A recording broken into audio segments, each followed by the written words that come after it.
Good evening and greetings of peace. My name is Yusuf Ismail and the program you're watching is I Beg to Differ. This program focuses on interactive debate on socio-economic, political, cultural and religious issues affecting us as South Africans, and certainly looking, unpacking and exploring some of the global dominant trends in the international community. Well, this past 2 weeks in fact, Andre de Ruyter's appointment as Eskom's new CEO has been met with some criticism, primarily centered around the fact of his previous tenure as the CEO of the struggling Nampak. But former colleagues and analysts have defended his track record, stating that he has shown strong leadership skills. Apparently, he has also built up an exceptional knowledge of coal over the years. But would this be sufficient enough to fix the mess that Eskom is? Well, joining us once again in the studios, well, actually via phone, we're joined by energy analyst Ted Blom, who is an expert on what's been going on in Eskom for the past decade and a half. Good evening, Ted, and welcome to I Beg to Differ. Hi, good evening. Ted, starting off, were you surprised by the particular appointment? Because Andre de Ruyter didn't, in fact, have too much of a honeymoon period following his appointment as Eskom CEO, amid union criticism.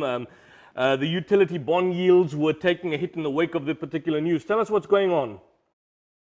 Okay, so I think the announcement of the Raiders as the new CEO caught everybody by surprise, primarily because he doesn't tick a couple of critical boxes, which even the minister has acknowledged were important for the new CEO of Eskom to be able to pass. The first thing, he's not an engineer. And Eskom has got severe engineering problems at the moment. We're relating it to mining engineering and coal procurement, boiler engineering, electrical engineering in terms of the turbines and the grid. So the domain of Eskom's major problems all lie in the engineering sphere.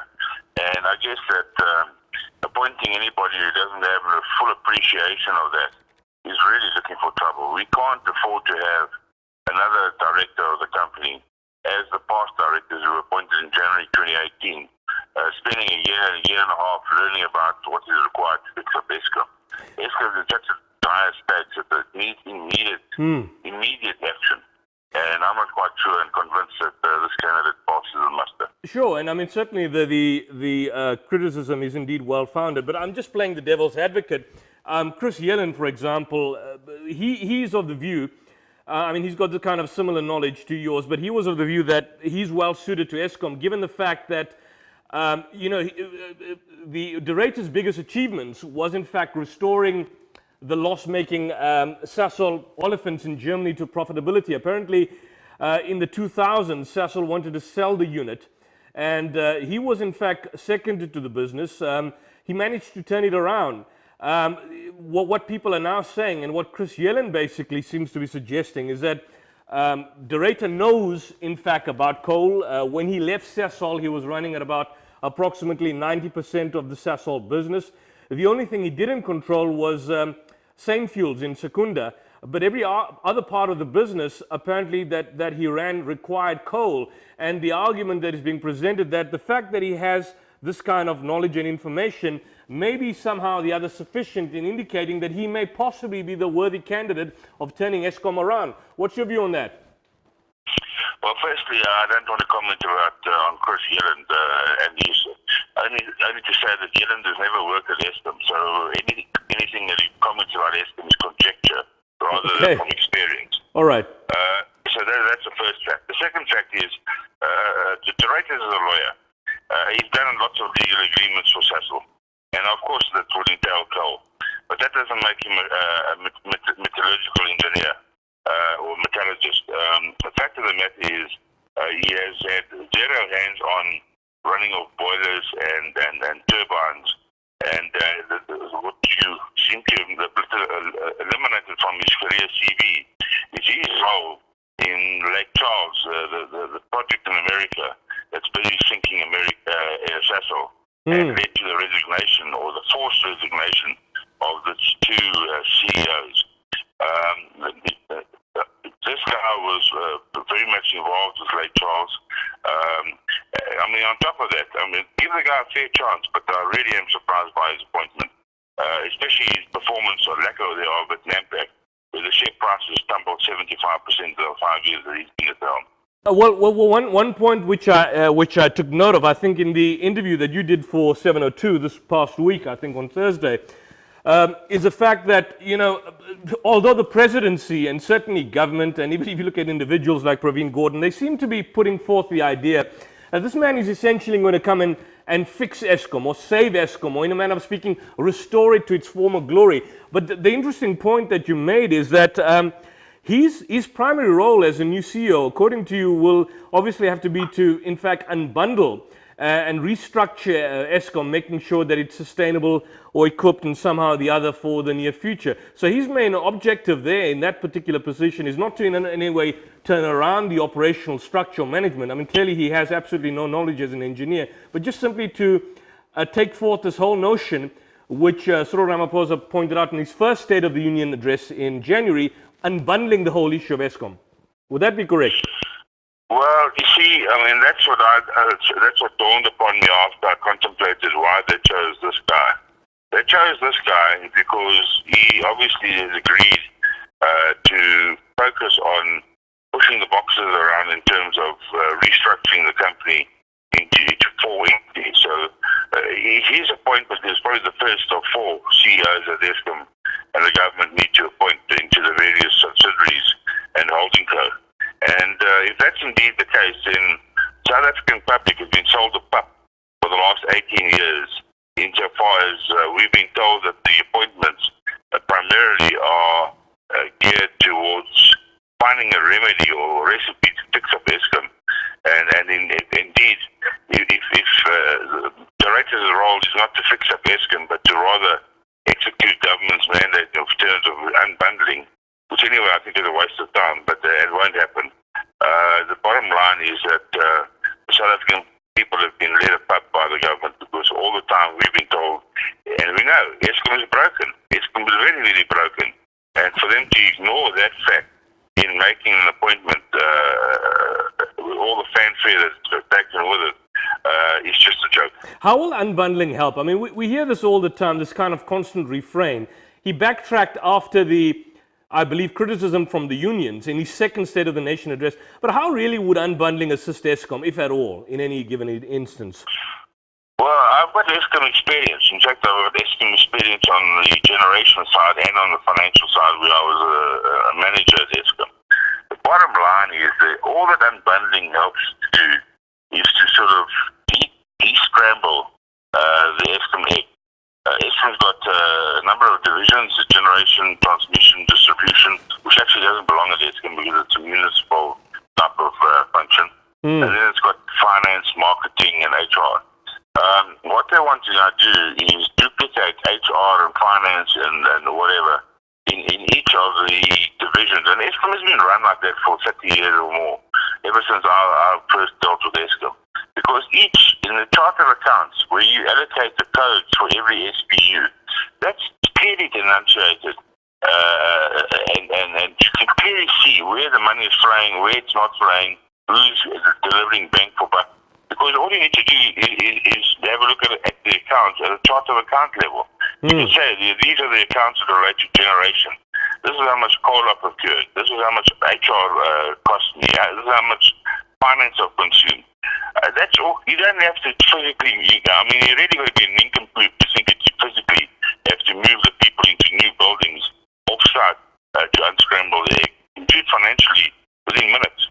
So it's a kind of counterproductive exercise. I mean, the other point I need to mention, coming back to his appointment, I was told, and reading the reports, if they are accurate that is, that there are approximately 142 candidates from a headhunting and application process, according to the ministerial appointment announcement. There were about 17 were shortlisted, 8 withdrew. The Eskom board, so-called board, apparently interviewed 6 and 4 were asked to undergo competency tests. But out of the 4, I mean, apparently there were other names that were put forth. People like the former Eskom boss, Jacob Moroka, the group capital executive, Dan Marokane, and obviously alongside the Eskom CEO, Shediso Matona, who was suspended in March 2015, following this whole issue of the kind of state capture inquiry, which they were then all cleared of. by the power utility. My point is that there were certainly more people qualified for this particular position. I'm just curious to know, I do understand the fact that you haven't committed to this in the past because of the potential prejudice that it may lead to certain individuals, but these were the names amongst other people, somewhat more experienced than De Ruyter. Why were these individuals not given any kind of consideration? And if you were to look at a worthy candidate, who would you have suggested should have been the right person for the particular role? Okay, so because I think this is going to be something that's going to become a recurring upfront, besides wishing the Ruyter the best of luck, I don't foresee him being around for the long term. And hence, I'm not going to nominate anybody else. Although I've got a list of about 6 candidates who I think will be superbly qualified. They're former Eskom employees, they're engineers, they understand engineering inside out, and they left for various reasons because of the corruption at Eskom or to look for greener pastures. So I'm not going to nominate my candidate. You don't have Machele Koko in mind, do you? Well, Koko, in fact, I've met on numerous occasions, and besides the blight of his corruption allegations, he's he's really a very, very sharp engineer, and he's no fool. The pity is that he chose to back for the other side, I suppose, as I would say. But certainly, in terms of experience, Koko's been around Eskom, he's qualified, and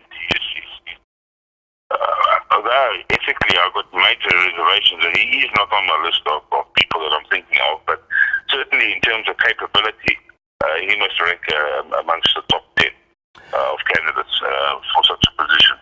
But also Koko I don't think Koko applied, because in my discussions with Koko, after telling him that I think he belongs in jail, to which he smiled so broad, it's unbelievable. The fact of the matter is, he explained to me how poisoned that position was, and that makes me have serious reservations that under the current regime, where there's massive political interference, and if I'll give you half of the political interference, the interference for Eskom to procure nuclear under the Zuma administration, the interference for Eskom to buy Riva nuclear under the Mbeki administration, which most people are not aware of, and then the interference to force Eskom into renewables under the Ramaphosa administration.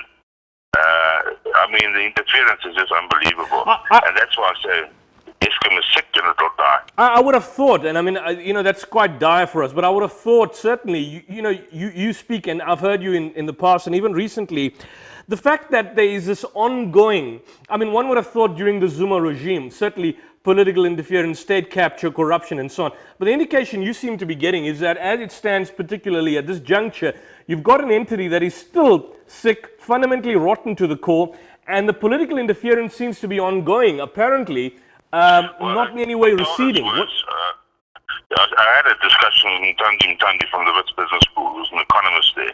Yeah. And his estimation is it's 10 times worse now than what it was previously. But why? What's a kind of cog? What's a cog? Because one would have thought with the checks and balances in place, the kind of appointment to Praveen Gordhan and kind of overseeing what's going on, that would have basically been something of the past. What's the kind of the present problematic scenario that you have? Well, there's lots of money to be made, and that's why all the noses are in the feeding trough. Under the Zuma administration, a normal nuclear plant should have cost no more than 250, 260 billion rand. I said that if it goes above 500, the alarm bells should ring. Yeah. The initial quote for the Zuma nuclear was R1 trillion. Wow. That means there's 500 billion being stolen by somebody.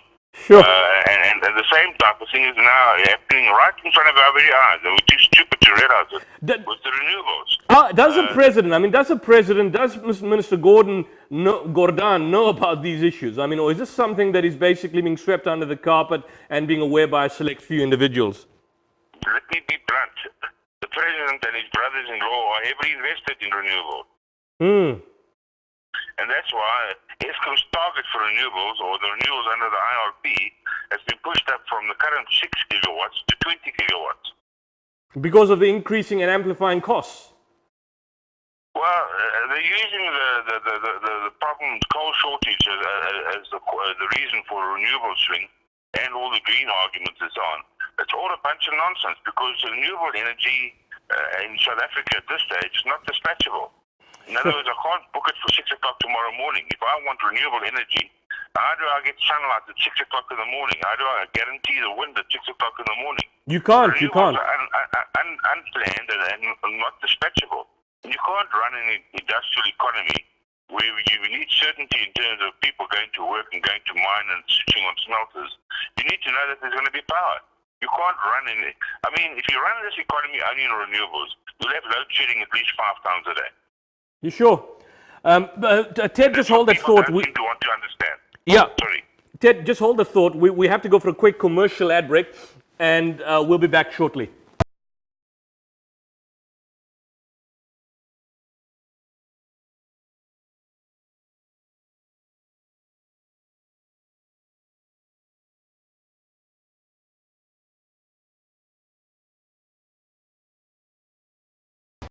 Welcome back to I Beg to Differ, and you've joined us. I'm in conversation via phone with the energy analyst, an expert, Ted Blom, on the recent appointment at Eskom, and certainly this seems to be an ongoing saga in what we're going. Ted, when we went for the breakup, I mentioned you brought Cyril Ramaphosa, his brother-in-law, but I've just seen this past week that he's in fact, besides obviously defending the appointment of Doretta as a new chief executive, despite obviously public outcries by the various trade unions affiliated to COSATU and SAFTU, he went on to go and say that the present Eskom board, I mean, as rotten as we may believe they to be, he says that the present Eskom board, working with government, continues to pursue what he describes as a turnaround plan to address its huge debt, its liquidity problems, its operational challenges. And basically this is what he says. He says, in my monthly meetings with leaders of government, business, labor and communities to track commitments made at last year's job summit, we are focused on the practical work needed to protect jobs, existing jobs, creating new ones. As a presidency, we have been working with stakeholders inside and outside government on a package of interventions to create pathways for young people into economic activity. I mean, this is obviously, to contextualize the comments that he made in relation to Eskom. The question I need to ask is that when he speaks about a turnaround plan to address the huge debt, the liquidity problems, and of course the operational challenges, what's he talking about? What are they actually doing? Well, this is a mysterious plan that hasn't surfaced in 18 months, and which I've been calling for time and time again, and including the unbundling evaluation. I mean, before you do a strategic change in direction one way or the other, you need to do an in-depth study, and you must come up with a cost-benefit analysis and say, well, if we do this thing this way around, that's the benefit for the country or the benefit for Eskom. So sorry to interrupt, but go ahead. The only thing I've seen is a checklist. A 9-point checklist that was developed by the engineers in Eskom and the overall, sir, which said we must have more coal, enough coal on the stockpile so that we don't run out of coal and have blackout. We need to improve our maintenance periods and sequencing so that we don't take a plant offline and then we're waiting for parts. That type of, it's engineering checklist. It's not a turnaround plan for Eskom. So, I mean, this government is holding everybody who relies on Eskom for a fool. When he speaks about working with the present, I mean, this is a kind of an arbitrary construct, working with the present Eskom board. I mean, this, as you pointed out, is an incompetent group of individuals. Who's the board? How do they draw up something, for example, for the CEO? How do they work on mandates? And what turnaround plan? I mean, could you, in fact, work with this board in any event? Well, I'm glad to see that I might have been the first to call the board incompetent for the job. But I think just for everybody, including the president himself, now refers to the incompetent board that needs to be beefed up. But, I mean, this is a problem. The politicians are all about hot air. They may blow hot, they blow cold, and they blow promises left, right, and center. The fact of the matter is, Mr. Ramaphosa, the Honorable State President, has been part of the Eskom war room since 2015. Where no results were forthcoming in terms of turn. Eskom hasn't just turned sick last week. This organization has been bleeding for 10 years and longer. And nothing that the government has done has actually sorted out the crux of the matter and How many Eskom people have been locked up? None. No. I mean, and the point is, even in the state capture report, the Zondo Commission of Inquiry, I mean, there's been a lot of information coming out. Not a single prosecution to date. Exactly. I rest my case. The National Union of Mine Workers, in fact, echoed your position, I think, earlier this year, where they basically pointed out, I mean, the same prediction all of us are making, that South Africans are obviously going to be exposed to more load shedding. Since the power utility is in fact run by clueless board members who lack engineering skills. And I mean, I think that's the kind of crux of the issue. What then is a problem in terms of appointing individuals with the requisite engineering skills? I mean, is this just simply a question of jobs for pals, or the fact that you've got individuals who will then engage in entering into contracts with companies where you are in fact boards of directors? Well, it's a bit of both. It seems to be a perk for card-carrying members of the ruling party to be appointed to all these boards, and we've seen what's happened to all the boards of the state-owned entities over the last 10 years. They all crashed in a big fat heap. The second issue is that the governance and ethics is completely compromised. Because even at Eskom, 75% of the operational expenditure goes towards the chairman's company. Sure. How much would that be? Well, Eskom spends roughly 180 billion rand a year on various items, including personnel of 30 billion. So I'd say close to 100 billion rand a year procurement by Eskom goes through companies around to the chairman. I mean, that is the absolute height of insanity. The other problem, as I understand, is that the current board members were nominated, as we go back to the whole notion of unbundling Eskom, not to save or the ailing utility. But what is remarkable, I've read in the Daily Maverick, is that the board in fact sanctioned the use of oil in some power stations and the use of diesel at the peaking plants. And what that basically had was a consequential effect of damaging the power plants, the open cycle gas turbine, which were obviously designed for the boiler startup and peaking respectively. So the problem is, I mean, you've got gross negligence, not just simply incompetence. Gross mismanagement. What is then the aim of the board focusing on unbundling the power utility? Are they wanting to attract private capital instead of strengthening the base load? Exactly. So what I think the game that's really being played is that certain parties related to the government have got very vested interest in renewables. Renewables are going to go from 6 gigawatts, they're going to increase more than threefold. And the connected parties will be able to access the grid if Eskom is unbundled by the systems operator. They will be able to participate in the supply of generation capacity to Eskom. And what's really neat, the model that they're using is a corrupted model, in that whoever supplies Eskom can supply as and when they have power. There's no pressure or commitment on their side to guarantee the minimum amount of power, because renewables can't guarantee power. I mean, if the wind stops, the windmill stops working, or if the cloud goes in front of the sun, there's no solar.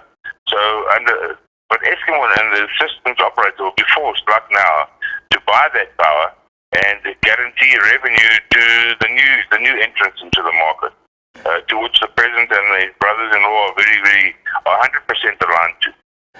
When we speak about the president and his brother-in-law, I mean, just identify, just for the viewers, the public, which companies are we talking about where the president himself has got a direct footing? Okay, so the president and or his brothers-in-law are heavily invested in ARM Renewable Arab, which is ARM Renewables company. ARM is African Rainbow Managers, or mine, sorry. And via the president's so-called blind trust, which is not blind, the only ones who are blind is the public, and so forth and so on. I mean, if you gave me a short time offline, I'd be able to give you the exact details of those investments.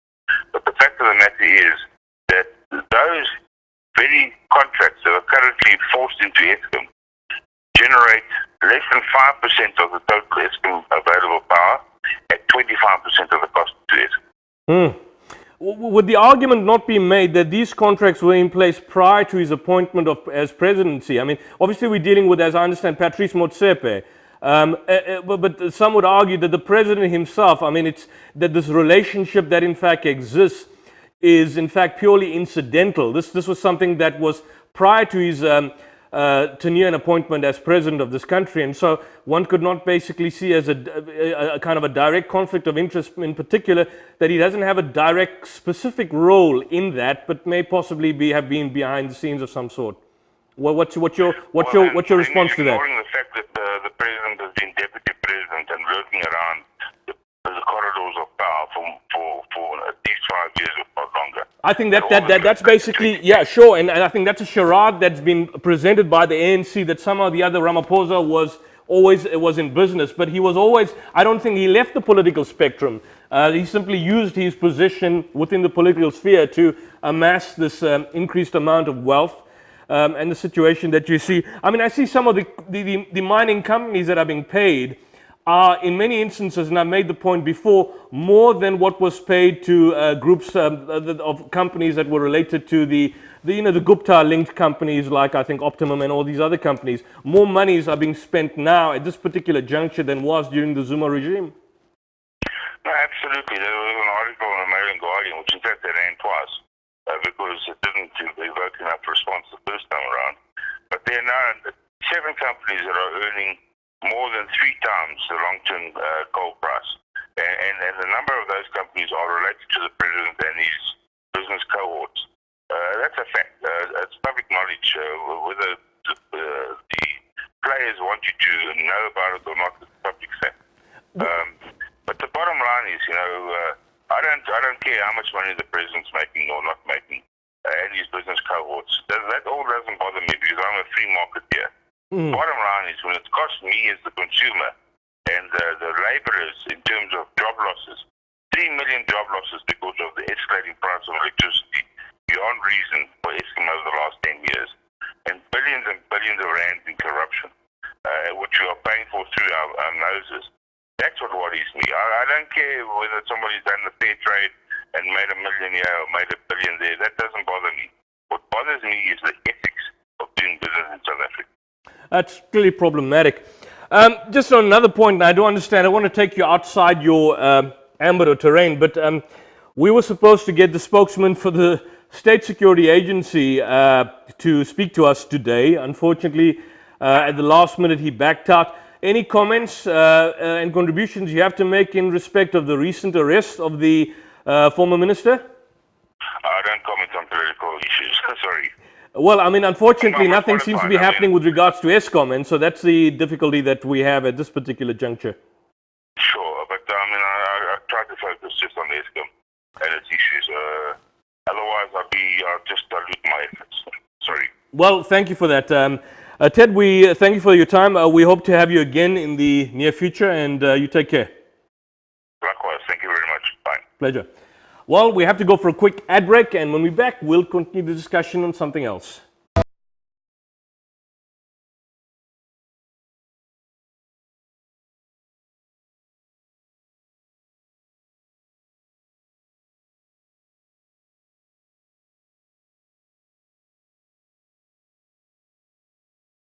Welcome back to I Beg to Differ, and if you joined us, we were in conversation with energy analyst Ted Blom earlier on, and the problem we've got at this particular juncture, after failing to halt rolling electricity blackouts that have added to the country's economic woes, people are simply fed up, totally and utterly fed up with Eskom.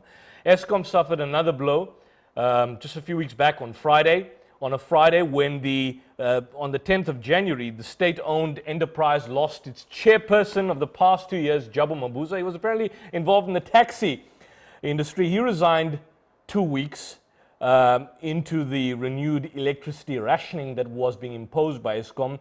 What they call, that's basically the word, renewed electricity rationing. In fact, load shedding, or rather cheating the nation, as the utility failed to keep the lights on.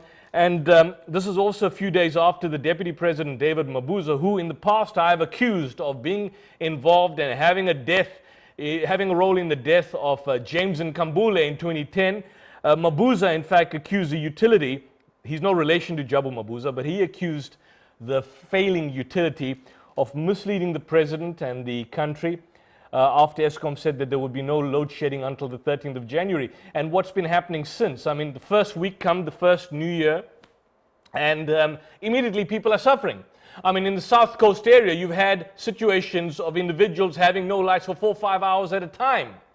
In places like Mtwalume and Sipofu, you've got communities that have lights for no days, for days on end. Now, nobody discusses this. The assumption is that load shedding is at stage 1 or stage 2, but in actual fact, in some communities, people have no lights for days. And this is in the rural area. Sources that were close to David Mabuza, in fact, state that his resignation was imminent. Jabu Mabuza, the taxi owner who had no electricity experience, his resignation was imminent from December. The Utilities Board was facing constant political pressure, criticism for Eskom's inability to reliably provide and in fact supply any form of electricity. In fact, you find the situation that President Cyril Ramaphosa, he announced Mabuza's resignation in a statement and thanked him for accepting accountability for events under his leadership. What accountability has he accepted? What? What has he in fact accepted? What has he done? He's done absolutely nothing. Nothing whatsoever. On the 10th of December, Eskom told the president and the government ministers that they would minimize the risk of load shedding during the festive holiday period leading into the third week of January 2020. But during the last week of December, Eskom load shedding resumed. Eskom lost about 15,000 megawatts of generating capacity. That's shocking. The utility blamed unplanned capacity losses and heavy rains in the coal-producing areas where its coal-fired power stations are located. That's absolute garbage. That's rubbish. It's got nothing to do with capacity losses. It's got nothing to do with heavy losses. It's got to do with incompetence. It's got to do with years and decades of malfeasance, at least years of malfeasance under the Zuma administration, the Zuma regime. You've got this trio, this trinity, people like Machele Koko, Anoj Singh, Brian Molefe. It's my prediction that in 2020, this year, these individuals are going to be probably charged. I mean, there's been talk at the end of December that Brian Molefe was going to be charged. He's going to be arrested for theft, for thuggery. Anoj Singh, the same thing. You had a situation where these individuals authorized contracts. And what did these contracts entail? They entail paying companies, and particularly coal mines, linked to the Guptas, millions of rands of people's money for not producing any form of coal. For in certain instances, giving plain rocks. Now I'm going to give a call to the chairperson, the former acting spokesperson of Eskom, Khulu Pasiwe, and I'm going to give him a call and ask him why he resigned. Because if you recall last year, in fact, I think the beginning of last year, we had a debate with Khulu Pasiwe. This individual was going out of his way to defend Eskom of all the malfeasance and the corruption that was taking place and the hardship that was being caused to South Africans and South African public. He's since resigned. He resigned in July. I'm going to phone him and find out what was the basis for his resignation and what actually transpired. Let's get him on the phone and see what he says. And see if he answers the call. Because a lot of these individuals don't. Hi there, Khulu Pasiwe. How are you doing, sir? I'm good, and you? It's Yusuf Ismail. We chatted some time back, man. Yes. I believe you're no longer the national spokesperson for Eskom. That is correct, yes. I tried to contact the acting deputy spokesperson, Dikatso. She was extremely aggressive towards me yesterday. She didn't want to take a call. Yeah. Is there a reason for that? I don't know. And I have no reason to doubt you. Now that had happened, maybe you need to escalate the matter to her manager. Who is a manager that I need to escalate it to? Her manager is Nto. No, well, I mean, can't be Jabu Mabuza. He since resigned yesterday.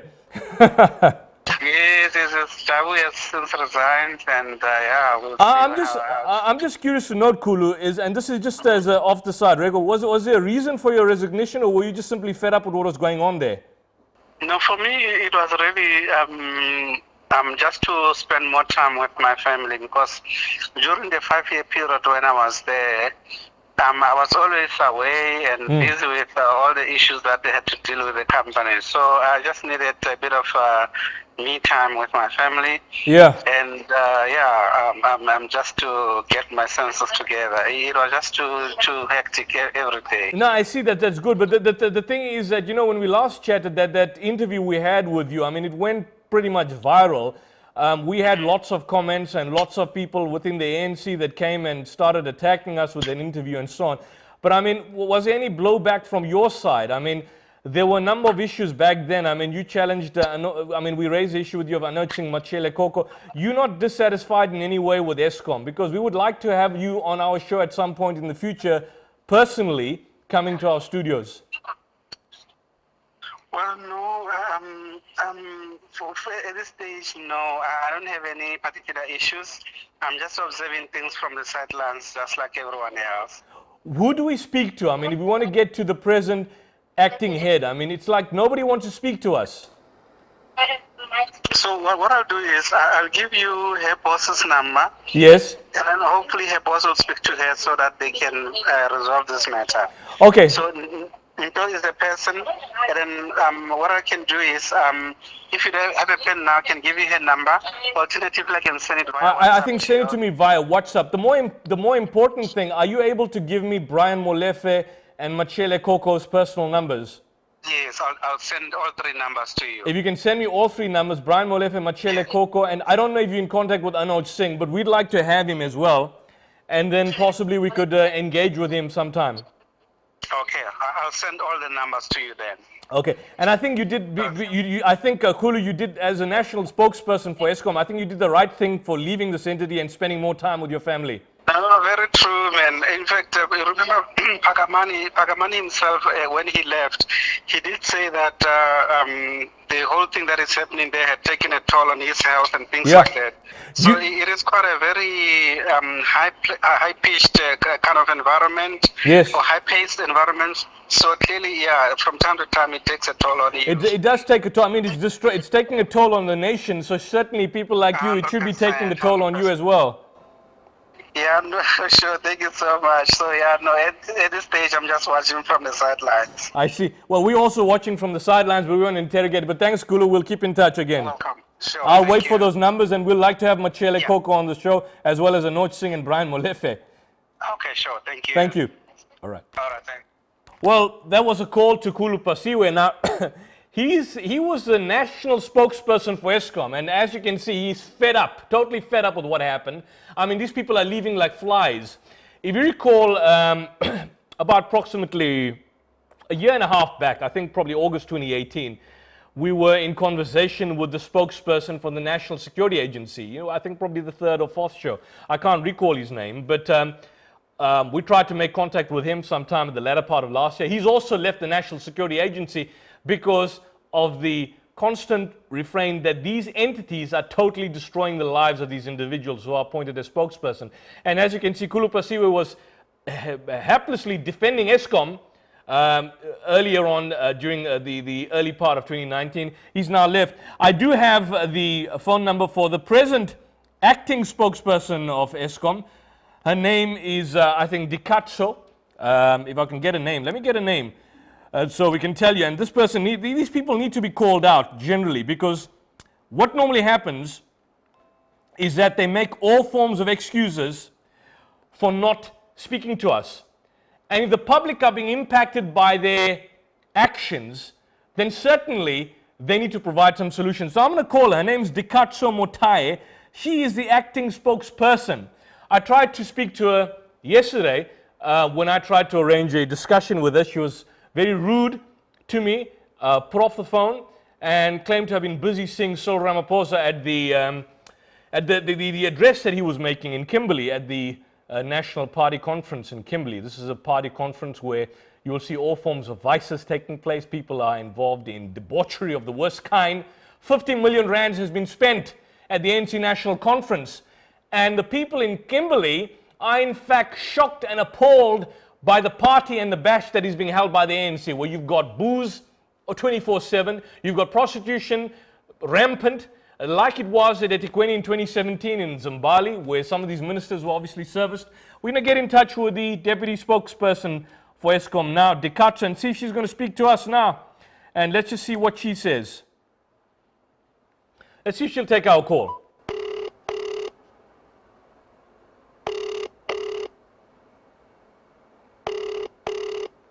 Doesn't want to answer the phone. A lot of these people are probably too busy on Saturday. Hi there, Dikatso. Yes. How are you doing, ma'am? Dikatso, just quickly, I tried to contact you yesterday about the goings-on at Eskom. When would be an ideal time for you to come and discuss personally with us in the studio about the resignation of Jabu Mabuza and certainly the bonuses that were paid to Eskom employees of 1.3 billion rands and a lot of the issues pertaining to load shedding? I need you to just write us an email with exactly what you want to discuss. Okay. When you want to discuss it and for how long. All right. What's the maximum time period you're willing to give us? I don't think it's about the maximum time. I think it's about the issues that I can or cannot discuss. Will you be able to discuss, for example, the issue of the bonuses of 1.3 billion, the criminal charges possibly leveled against Brian Molefe, and the resignation of Jabu Mabuza? Yeah, most of those is a no. You cannot discuss it. Are you saying no? So I'm saying most of those no. The one issue that we have issued a statement on is on the bonus issue. Yeah, I've seen that. You said that it's basically, as I understand, I mean, there was not much of a response on the bonus, but this 1.3 billion is still going to be expended for bonuses. No, that's exactly the point. It's a non-issue because it's not true. How much will be spent then, ma'am? There will be no bonuses. We haven't had bonuses in 2 years. Okay, but the fact that the Eskom chairperson, Mabuza was paid something like 8 million rand, are you at liberty to disclose and discuss those issues? A lot of the high-level executives are being paid a high amount of money. Are you willing or in a position to discuss those issues? I'm not aware of any 8 million rands. Where did you get that from? Ted Blom. In fact, I had Ted Blom on our show some time back, the same with Chris Yellen, and this was reported in the Daily Maverick and News 24 that Mabuza was being paid 8 million rand per annum. A lot of these individuals, the average employee is apparently getting about 800,000 rands per annum, and I'm talking about low-level employees, well, at least medium-level employees within Eskom. Okay, so maybe what would be best, because I just need to get an idea of what you actually want to get out of the interview. If you could just email us all that you want to discuss. Okay. And I'll speak to my principals about it. Our email address is mediadesk. Mediadesk? At Eskom. At eskom.co.za. Yeah. Yeah, the main issue basically affecting that we'll be focusing, we'll look at probably maybe a more intensive details, the fact that load shedding was due to Eskom deviating from regulations pertaining to the purchase of coals. There were billions paid to the trillion to Gupta-owned mines, corruption. I'll write it down, but the thing with Kulu Pasiwe some time back when we had him, when we raised all these issues, there were certain areas he wouldn't go. He didn't want to discuss Brian Molefe, didn't want to discuss Machele Koko and Anoj Singh. Now, I mean, these are the taboo issues that the public want to know about. And I'm saying, what's the fear? Let's just email and then we can discuss once I have it all jotted down. Okay, so I'll look forward to emailing you that, and then certainly we've got some sort of confirmation that you'll discuss with us in the future. I don't have any confirmation. I said I will have a look at the email that you jot down. Okay, so the interview then would be subject to if the questions are obviously according to your satisfaction. Would I be correct? Let me just get the email and then we can discuss. Okay, we'll do that, Dikatso. I hope you basically find yourself to be in a better position to defend the indefensible. But, as people are sick and tired, we're getting repeated calls on the show to grill Eskom, and nobody wants to talk to us. Unfortunately, nobody wants to talk to us. I'm glad you want to finally discuss with us, and I look forward to having a more intensive discussion with you. Okay then, thanks. All right, Dikatso, we will see you. Well, that was a deputy ESCOM a spokesperson, the deputy spokesperson for ESCOM at this particular point in time, Dikatso.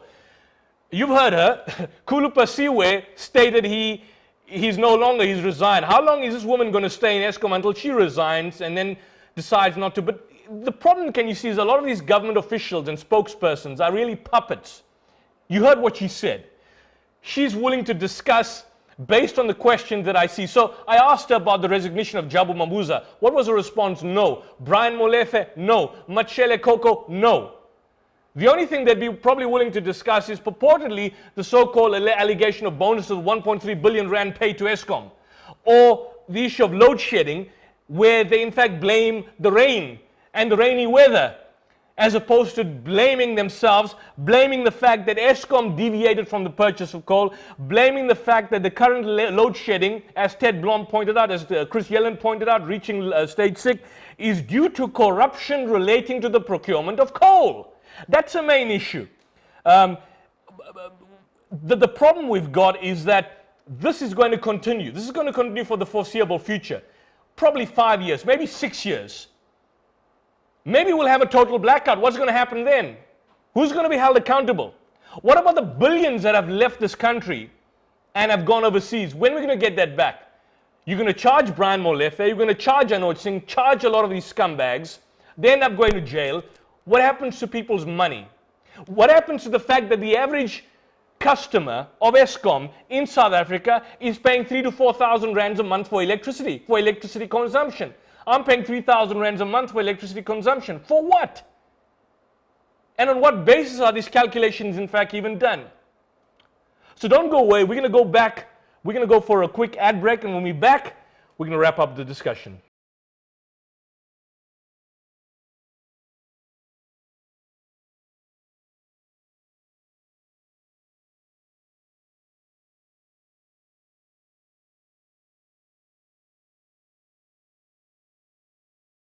Well, welcome back to our final segment of I Beg to Differ. And if you join us, we were in conversation in the last well, initially with Ted Blom, and then in the last segment with the now retired national spokesperson of ESCOM, Kulupasiwe, and the present acting spokesperson, Dikatso, who's given an indication now that she will attempt to get us.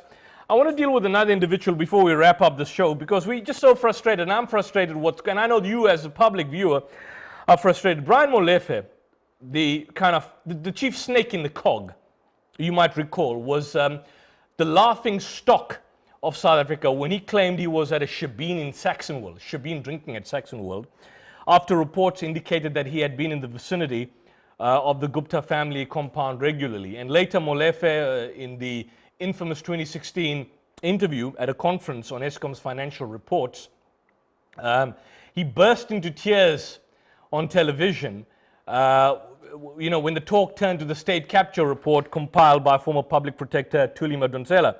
And Molefe has in fact been a key link in the allegations that ESCOM may have fraudulently given money to a Gupta-linked company to enable it to buy coal, buy a coal mine. Molefe has vigorously promoted the benefits of the so-called nuclear program, although nuclear programs have been devastating to communities and the environment over the years.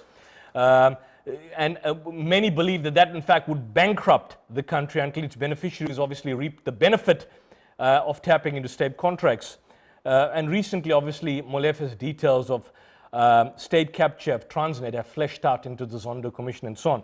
It just so happens that we were on a break, and Kulupasiwe, who was very scared to give us the details of Brian Molefe when he was the national spokesperson of ESCOM, has now given me the details of Brian Molefe.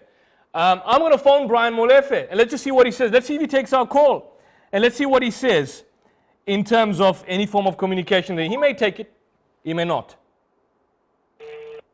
Phone's ringing. Well, that was Brian Molefe's number. I don't know if I'm at liberty to disclose it to the public, but that's his direct line. If you look at his background, he was one of South Africa's most respected leaders at some point in time, but the increasing call for him to rot in jail for corruption is growing louder and louder by the day. his government-produced biography, this is what it presents. He says he was a group chief executive of Power Utility Eskom from October 2015. Before that, he was a chief executive of Transnet, that's a state-owned freight, transport and logistics company, heavily involved in state capture, heavily involved in corruption. And he headed, strangely enough, the Public Investment Corporation between 2003 and 2010, with just under 1 trillion rands under his watchful eye. Now, imagine this. This is a man, I wouldn't give 100 rands. Forget 100 rands. I wouldn't even part with 50 cents. He had 1 trillion rands of people's money under his watchful eye. Is this a man that you could trust to tell you the time?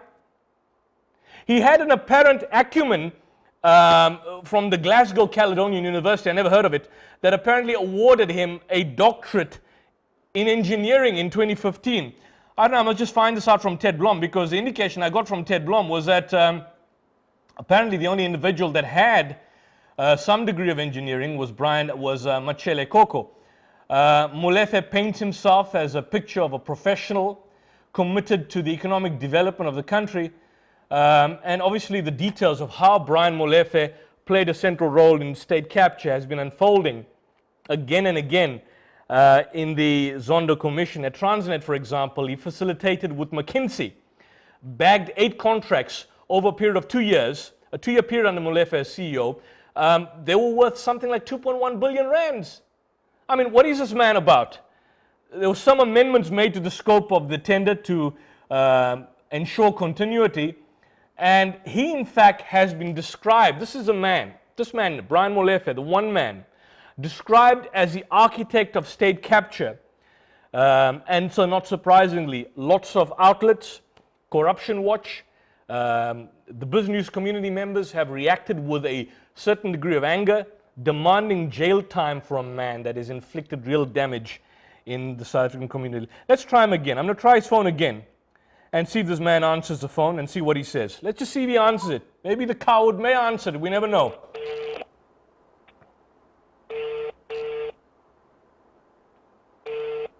That's a problem with these politicians. They don't want to answer phones. They don't want to speak to the public. At least when we're questioning them. They'll speak to the public from afar.